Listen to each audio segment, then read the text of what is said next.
Assalamualaikum warahmatullahi wabarakatuh. Alhamdulillahirabbil alamin wa bihi nasta'in ala umuri dunya waddin wal 'aqibatu lil muttaqin wala 'udwana illa 'alal zalimin wassalatu wassalamu ala rasulillah sayyidina wa nabiyyina Muhammad bin Abdullah wa ala alihi wa mawalah, amma ba'd. Segala puji syukur hanya untuk Allah. Salawat dan salam teruntuk kepada baginda Rasulullah Nabi Muhammad sallallahu alaihi wasallam beserta seluruh keluarga, sahabat dan pengikut yang istiqamah dari zaman, dan kita insyaallah di antaranya. Dan kita selalu berdoa mudah-mudahan kita semua diberikan syafaat oleh baginda Nabi Muhammad sallallahu alaihi wasallam di akhirat kelak. Amin. Baik, kembali kita bertemu di sore hari ini, kuliah sore.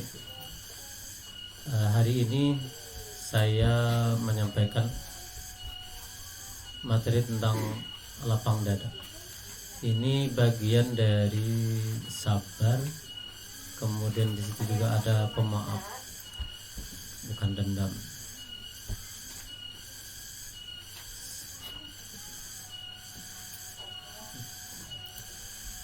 Baik, pendahuluannya, lapang dada adalah sikap menerima, sabar dan bersikap positif dalam menghadapi segala keadaan, baik yang menyenangkan maupun yang berat, serta tidak mudah sempit hati. Ya, kebaikannya lapang dada tadi.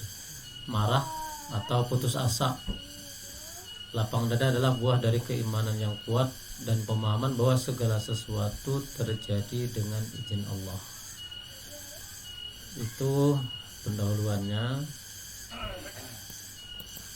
Dalil Al-Qur'annya yang pertama surah Al-Insyirah. Di kalimat lain Asyarah. Jadi ada dua penamaan saya lihat dalam Al-Qur'an ini. A'udzubillahi minasyaitonirrajim. Bismillahirrahmanirrahim. Alam nashrah laka sadrak wa wada'na anka wizrak alladhi anqadha dhahrak wa rafa'na laka dhikrak fa inna ma'al usri yusra fa idza faraghta fansab wa ila rabbika farghab. Artinya, bukankah kami telah melapangkan dadamu, hai Muhammad, meringankan beban tugas-tugas kenabian darimu, yang memberatkan punggungmu dan meninggikan derajatmu dengan selalu menyebut-nyebut namamu. Maka sesungguhnya beserta kesulitan ada kemudahan. Apabila engkau telah selesai dengan satu kebajikan amalan, teruslah bekerja keras untuk kebajikan yang lain atau amal yang lain. Ini ayat yang biasa dipakai, yang biasanya di ulama kita banyak di bagian sininya, fa inna ma'al usri yusra, banyak diceritakan. Di setiap kesulitan banyak kemudahan. Makanya ayatnya diulang. Jadi sebagai bentuk taukid atau takkid, penegasan dari Allah Subhanahu wa taala. Dan itu harus kita yakini. Keyakinan itu harus dibuktikan sebenarnya. Buktikan bahwa setiap kesulitan ada kemudahan.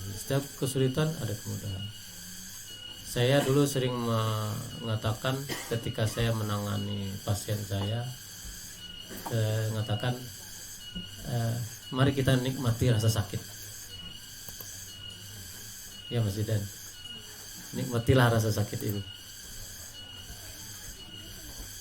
Karena di setiap rasa sakit itu ada ampunan Allah, ada peningkatan derajat di sisinya. Jadi kabar gembira, atau di hadis lain itu seorang mukmin selalu beruntung. Dia diberi rezeki, dia bersyukur, dia diberi kesulitan, dia bersabar. Harusnya seperti itu. Tapi kan fakta di lapangannya beda. Nanti ada yang ngeluh, kamu enak nasihati saya sakit enak aja. Ya Pak Udin ya, kamu nggak merasakan sakit yang saya rasakan. Nah, biasanya seperti itu. Dan saya pernah menemukan waktu saya dulu itu sebelum ke kesehatan, saya urutannya 2006 saya belajar ruqyah, 2010 saya belajar tibu nabawi. Nah sebelum 2010 itu saya pernah menerapi tuan guru lah kasarnya. Ternyata saya dalam hati saya itu ketika bertemu beliau itu, karena terlihat tuan gurunya tuh terlihat berwibawa gitu kan. Ternyata ketika saya sampaikan tentang penyakit beliau itu, keluar juga ternyata curhatnya. Kata beliau benar, belum ikhlas. Ada dua saya ketemu, yang satu seumuran dengan saya, dia stroke di umur 30 dia stroke. Sehari ini seumuran dengan saya, berarti umur 43. Jadi waktu ketemu sebelum kesini saya menemui dia, saya nanya dari hati ke hati, kata saya gini, Ustaz, ikhlas gak menerima penyakit itu? Dengan berlinang air mata dia menjawab. Jadi bukan kata-kata, karena gitu aja deh, tidak ya, artinya siapapun kita, mau orang berilmu atau orang biasa, bisa kena hal ini. Apalagi setelah masalah itu lama terjadi, makin lama secara psikologi itu akan munculkan itu.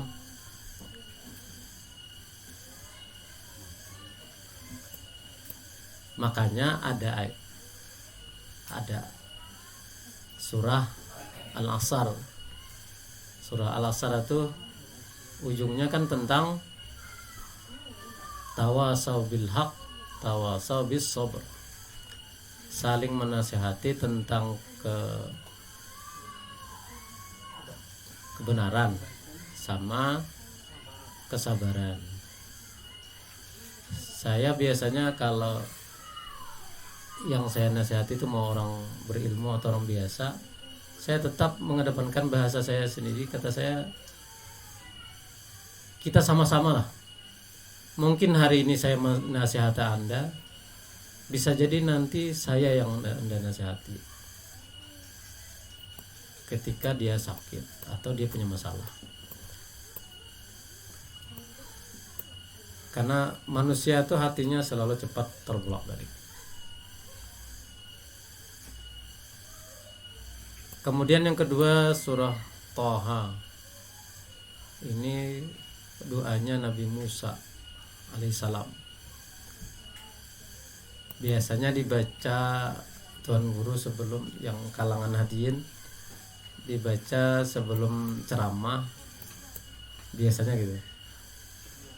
Qala rabbishrah li sadri wa yassir li amri wahlul 'uqdatam min lisani yafqahu qawli. Ini doa Nabi Musa sebelum mendatangi Fir'aun. Karena Nabi Musa itu lidahnya apa namanya? Ya mungkin cadel ya. Karena Nabi Musa kan mengunyah bara api. Waktu kecilnya masukkan bara api ke dalam mulut.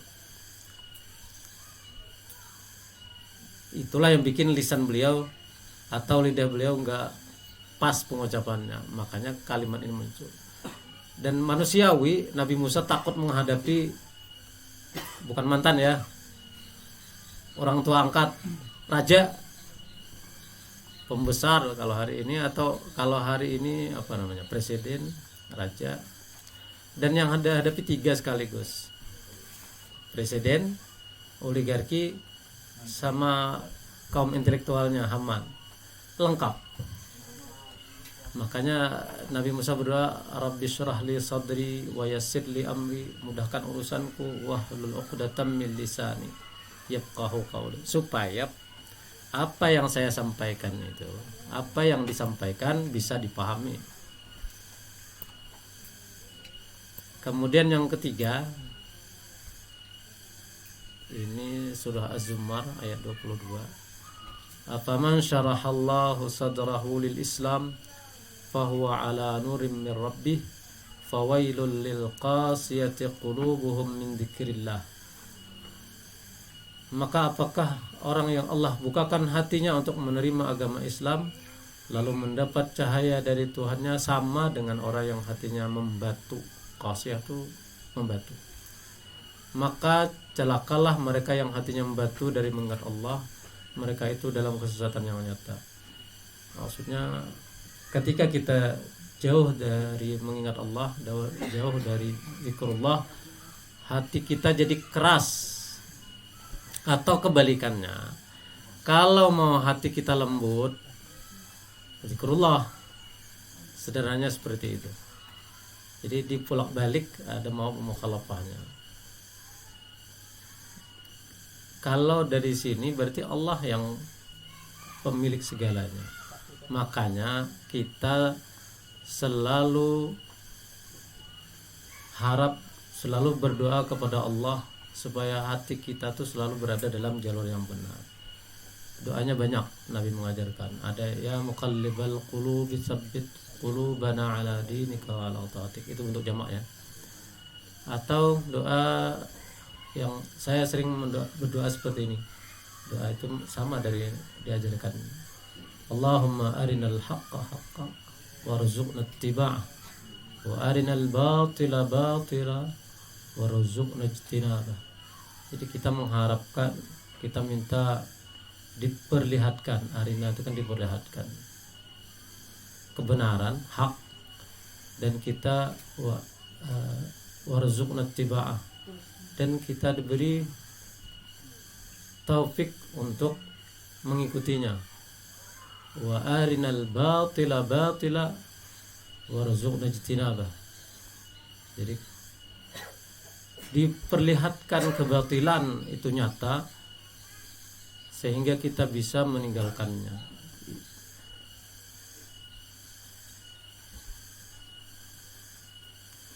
Yang ketiga,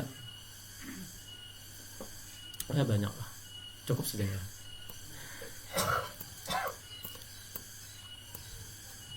Yang selanjutnya surah Al-An'am. فَمَنْ يُرِدِ اللَّهُ أَنْ يَهْدِيَهُ يَشْرَحْ صَدْرَهُ لِلْإِسْلَامِ وَمَنْ يُرِدْ أَنْ يُضِلَّهُ يَجْعَلْ صَدْرَهُ ضَيِّقًا حَرَجًا كَأَنَّمَا يَصَّعَّدُ فِي السَّمَاءِ كَذَلِكَ يَجْعَلُ اللَّهُ الرِّجْسَ عَلَى الَّذِينَ لَا يُؤْمِنُونَ. Barang siapa yang Allah kehendaki mendapat hidayah atau petunjuk, dia akan melapangkan dadanya untuk menerima Islam. Kemudian siapa yang dia kehendaki menjadi sesat, dia akan menjadikan dadanya sempit lagi sesak, seakan-akan dia mendaki ke langit. Begitulah Allah menimpakan siksa kepada orang yang tidak beriman. Ini yang pertama. Ini sebagai bentuk mukjizat Al-Quran itu dari sisi bahasa atau lugatnya. Kalimat yashrah itu mudah diucapkan. Kebalikannya dayyiqan. Dayyiqan itu berat diucapkan sesuai dengan maknanya. Jadi itulah hebatnya Allah. Dari sisi kata-katanya Al-Quran itu sudah terasa. Jadi yashrah itu mudah diucapkan sesuai dengan maknanya. Dilapangkan dada. Yashrah sadrahu. Sedangkan kebalikannya dayyiqan, kemudian harajan. Jadi, kalimat yas'adu ketiga berikutnya, yas'adu itu naik dan dengan rasa sempit dada.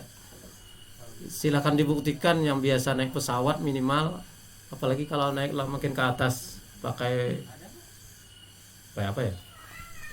Naik aja lah setinggi-tingginya.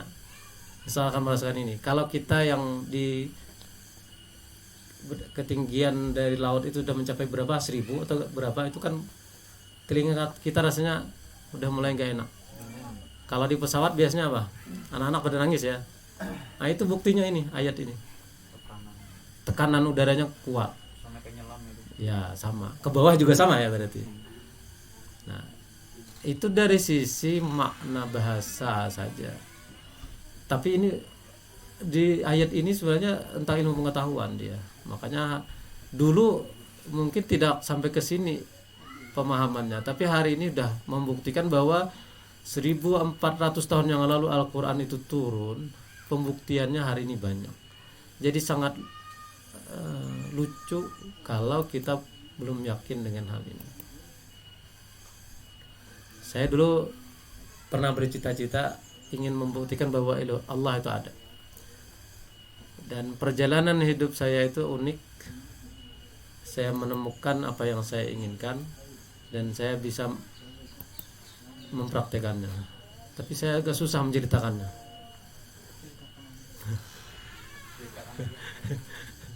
Pembuktian itu memang perlu. Jadi karena waktu itu saya kan waktu belajar di pesantren, kata guru kita itu, kita ini terlahir sebagai orang Islam karena orang tua kita Islam, gitu kan?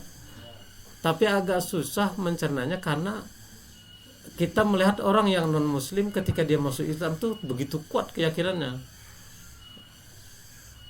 Nah, melihat itu saya pengen seperti itu. Saya ingin membuktikan sendiri, bukan berdasarkan katanya. Ya Bang Arif, Mas Arif lagi tiduran dia mencernanya.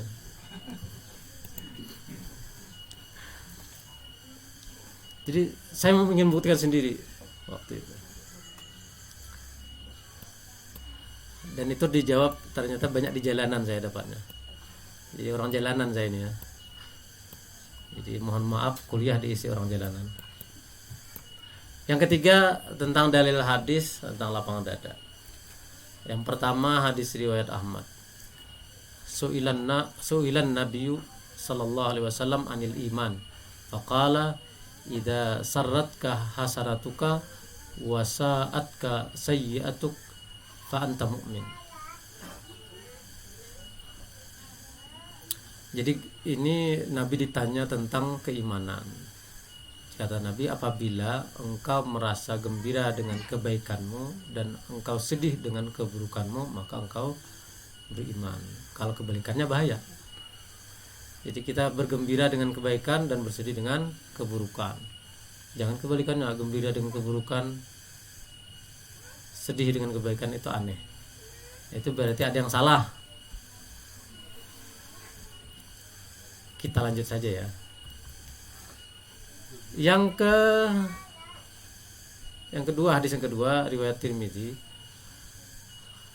Ini langsung potongannya, langsung ke matan hadis. Qila ya Rasulullah mal iman? Qala ayyakuna Allah wa rasuluhu ahabba ilaika mimma siwahuma wa ayyuhibbal mar'u la yuhibbuhu illa lillah wa ayyakraha ay ya'uda fil kufri kama yakrahu ay yuqadhafa finnar. Ini hadis tentang apa? Manisnya iman. Jadi 3 hal yang menyebabkan manisnya iman itu ya ini. Ayyakunallah wa rasuluhu ahabba ilaika mimma siwahuma. Jadi Allah dan Rasulnya itu nomor 1. Yang kedua, ayyuhibbal mar'a la yuhibbu illa lillah. Jadi mencintai seseorang itu berdasarkan cinta kepada Allah, dan kebalikannya bencinya pun karena Allah. Kalau kalimatnya kita cinta karena Allah dan benci karena Allah itu, jadi kita bencinya bukan dari hawa nafsu. Itu bisa dibuktikan. Saya dulu termasuk orang yang pemarah kepada, entah itu karena gangguan, walau kayaknya seperti itu menggangguan ya waktu itu ya. Saya pemarahnya kelewatan, jadi merasa, tapi sadar waktu setelah marahnya sadar. Setelah marahnya sadar salah, tapi seperti tidak bisa mengendalikan. Nah itu kan bagian dari nafsu. Karena perjalanan waktu saya yang paling ingat tuh, saya waktu itu saya umrah, saya berdoa, ya Allah lembutkan hati saya, jangan jadikan saya orang yang keras hati. Nah setelah itu saya paham, oh ternyata kalaupun harus mukul, kita ada aturan mainnya. Saya kalau mukul anak itu saya paham seberapa kerasnya tidak akan menyakitkan, tapi dia paham bahwa itu pukulan peringatan. Yang ketiga, wa ayyakraha ayyauda fil kufri kama yakrahu ayyuqdhafa finnar. Jadi kita benci kembali kepada kekufuran. Itu baru mendapatkan manisnya iman. Yang ketiga, ini masih mirip dengan yang ayat tadi, may yuridillahu bihi khairan yufaqihu fiddin. Jadi barang siapa yang Allah kehendaki kebaikan baginya, maka dia dipahamkan dalam agama. Paham itu bukan sebatas di kepala, tapi diamalkan. Jadi al ilmu fis sudur wala fis sutur. Ilmu itu bukan di tulisan tetapi di dada, maksudnya diamalkan. Itu baru dianggap ilmu. Saya lupa itu apakah perkataan Imam Syafi'i atau yang lain. Yang jelas itu seingat saya Imam Syafi'i. Tapi kalau salah silahkan dikoreksi.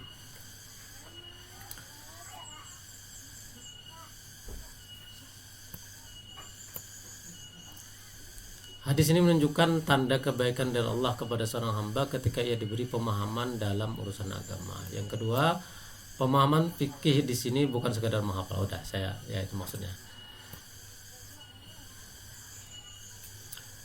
Para ulama menegaskan bahwa semakin dalam seseorang memahami Islam, semakin besar pula tanda kebaikan Allah untuknya.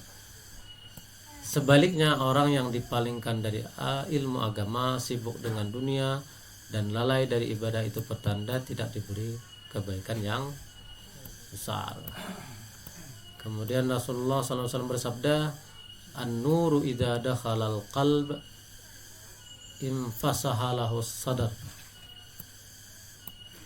Apabila cahaya atau hidayah masuk ke dalam hati, maka dada menjadi lapang karenanya. Lalu para sahabat bertanya, apakah tandanya wahai Rasulullah? Beliau menjawab, al-inabatu. Nah, ini mulai masalah mata saya nih. Lupa mau kacamata. Al-inabatu ila daril khulud wa tajafi an daril ghurur wal isti'dadu lil mauti qabla nuzuli. Nah, mulai masalah ternyata mata. Kata Nabi, tandanya adalah kembali kepada negeri keabadian, menjauhi dari negeri tipuan atau dunia, dan mempersiapkan diri dari menghadapi kematian sebelum datangnya. Jadi sebelum datang kematian sudah mempersiapkan diri. Itu tanda keinginan kembali kepada negeri keabadian, menjauhi negeri tipuan dunia. Dan ini kayaknya udah masuk di kita, karena udah meninggalkan yang uzlah itu, udah masuk di sini, udah meninggalkan dunia dan sedang mempersiapkan sebelum datangnya kematian, mempersiapkan diri. Dalam hal lapang dada ini, kalau Nabi itu udah banyak diceritakan lapang dadanya Nabi, pemaafnya Nabi, dan itu sebenarnya sifat Allah itu kan maha pemaaf, jadi wajar saja dan kita harus mengikuti itu. Sebanyak apapun kesalahan orang, sebanyak apapun kekurangan saudara kita, kita harus berlapang dada. Jadi dengan lapang dada ini kita tidak langsung melakukan justifikasi. Oh, kamu salah, tunggu dulu, kita lihat dulu, kita tanya dulu, tabayun dulu, benar nggak ceritanya. Kalau ada masalah di antara dua orang, kita lihat dulu, tarik dua-duanya, tanya masalahnya apa, baru kita bisa mulai melakukan tindakan. Kemudian yang keempat, karakteristik orang yang lapang dada. Yang pertama, menerima takdir tanpa mengeluh berlebihan.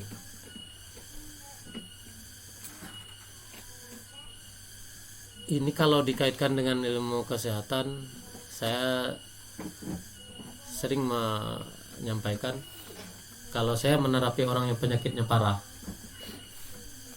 Ini yang pertama saya lakukan. Karena mekanisme tubuh manusia ketika sakit itu ada sistem ya semacam software lah, kalau di komputer dia semacam software. Ketika orang itu menerima takdir, ketika dia sabar, ketika dia tidak mengeluh, ketika dia tenang, maka software yang bekerja untuk mengembalikan sistem tubuhnya itu bekerja. Tapi ketika dia kebalikannya, dia mengeluh, kemudian tidak terima dengan takdirnya, dengan segala macam itu, mengeluh, pokoknya semuanya. Nah, itu akan memunculkan software yang bikin ketika dia minum, baik itu herba atau obat apapun, ketika dia minum maka software itu akan mengunci, dia bisa bekerja tuh obat. Jadi syarat pertama kalau dalam ilmu kesehatan tibbun nabawi, nanti ada hubungannya sebenarnya. Jadi lapang dada bagian, jadi menerima takdir. Syukur-syukur kalau sampai level kedua, mensyukuri rasa sakit. Ya minimal kita di bawah sajalah, di garis. Kalau ada istilah apa namanya, dulu ada istilah hidup di bawah garis kemiskinan, ya kita di garisnya saja syukur katanya. Sama dengan ini, ketika kita sudah di standar lah di garis, kita bisa sabar, kita bisa lapang dada dengan yang Allah takdirkan, itu sudah dapat software yang bikin mati kutu tadi nggak bekerja dia. Tapi kalau kita mengeluh, itu softwarenya bekerja dan obat itu dan saya pernah diceritakan, saya lupa nama beliau di rumah sakit Ulin di Banjarmasin, puluhan tahun beliau membedah, beliau dokter bedah. Kata beliau, saya sebenarnya punya data di antara sekian banyak orang yang saya bedah itu, saya menemukan bukti ada dua. Jadi yang pertama yang ikhlas menerima penyakit, lapang dada, tenang, sama yang mengeluh, tidak terima dan seterusnya. Kata beliau, sayangnya saya nggak sempat karena beliau senior ya, jadi banyak jadwal membedah orang tuh terlalu banyak per harinya, jadi beliau nggak sempat. Tapi beliau pernah menceritakan kepada kami, nggak banyak, sekitar 10 orang beliau cerita. Kata beliau, saya bisa membuktikan. Jadi orang yang mengeluh dan tidak menerima tadi dengan takdirnya, itu ketika dibedah, kata beliau, ketika dibelah, darahnya banyak keluar. Ya, darahnya banyak keluar. Kemudian luka habis bedah itu cenderung mengarah infeksi. Yang ketiga, penyakitnya rata-rata nggak sembuh. Jadi sudah darahnya banyak keluar, berarti harus transfusi darah ya. Yang kedua, lukanya kecenderungannya infeksi. Yang ketiga, penyakitnya nggak sembuh. Berapa double gitu ya. Duitnya habis, itu lengkap sudah. Orang yang beli dengan sama ya.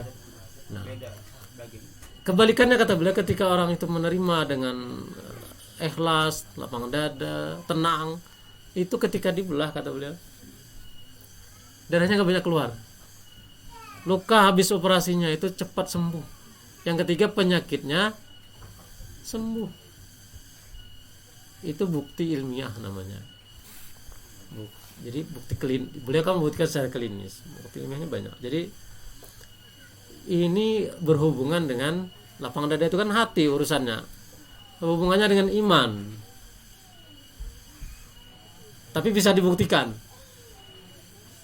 Kalau mau coba silakan.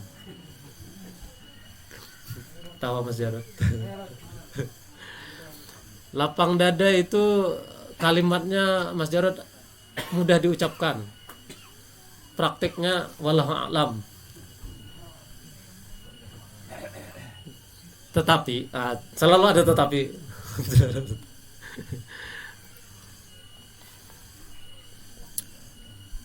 Tidak ada yang sulit bagi Allah, karena kembali lagi hati kita di dalam genggaman Allah. Jadi kita minta. Saya dulu sudah pernah merasakan itu dan merasa sulit. Kalimat yang dikatakan menurut saya, berdoa saja. Di kepala saya, di hati saya itu kayak gini, kayak gambarannya seperti kita menabrak dinding tebal untuk mencapai lapang dada itu tadi, seperti menuju ke level itu tuh seperti menabrak dinding tebal. Perasaan saya waktu itu, saya paham dengan maksudnya, tapi ketika sampai di titik itu serasa dinding tebal di hadapan saya. Mencapai gitu gimana ya, seperti negeri dongeng gitu kan. Jadi ternyata saya diberi masalah di tahun 2021, depresi setahun. Setelah itu baru paham maksudnya.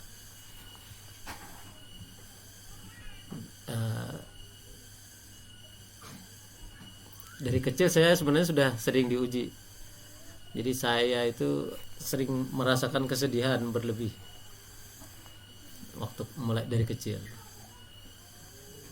Cuma saya, satu hal yang saya takutkan waktu saya remaja, ini kayak curhat ya.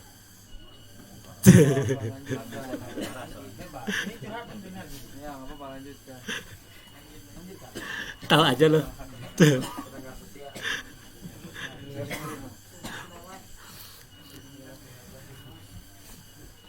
Jadi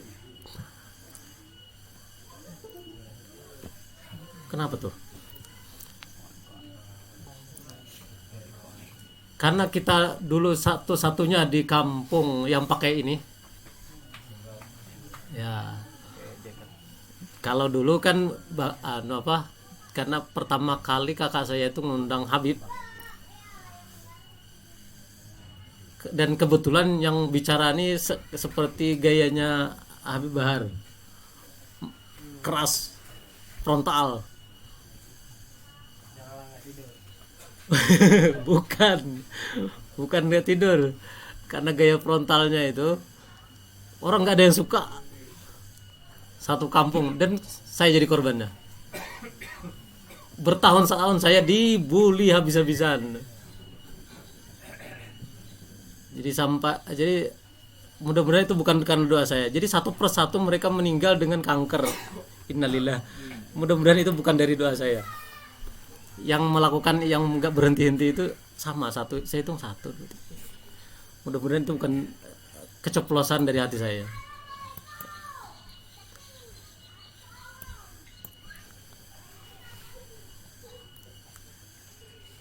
Kita lanjut saja. Nah, ada caranya. Ada caranya supaya menumbuhkan lapang dada. Yang pertama, meningkatkan iman dan tawakal kepada Allah Subhanahu wa taala.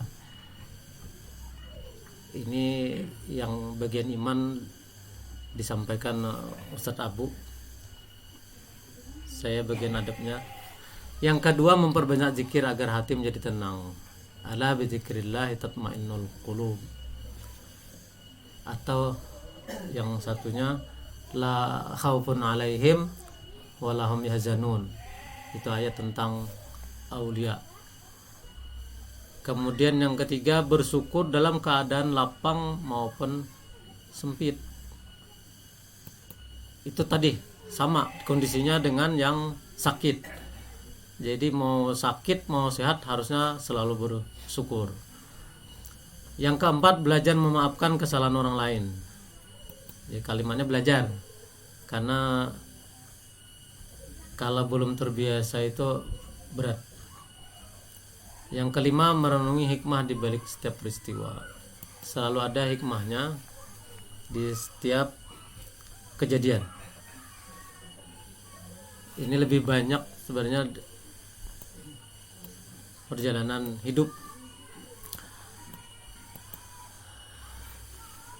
Sudah sampai ke penutup. Lapang dada adalah sifat mulia yang menjadi penyejuk hati di tengah kerasnya kehidupan. Nah, kita di sini ini lapang dada ini sudah mendekati. Jadi kalau sudah masuk ke levelnya lapang dada ini sudah mendekati mahabbah. Sudah mendekati. Jadi ada nanti lagi tentang isar, tapi itu nantilah. Lapang dada, kemudian seorang muslim akan lebih mudah meraih ketenangan, kebahagiaan dan ridha Allah. Jadi lapang dada ini levelnya sudah mendekati ke level mahabbah.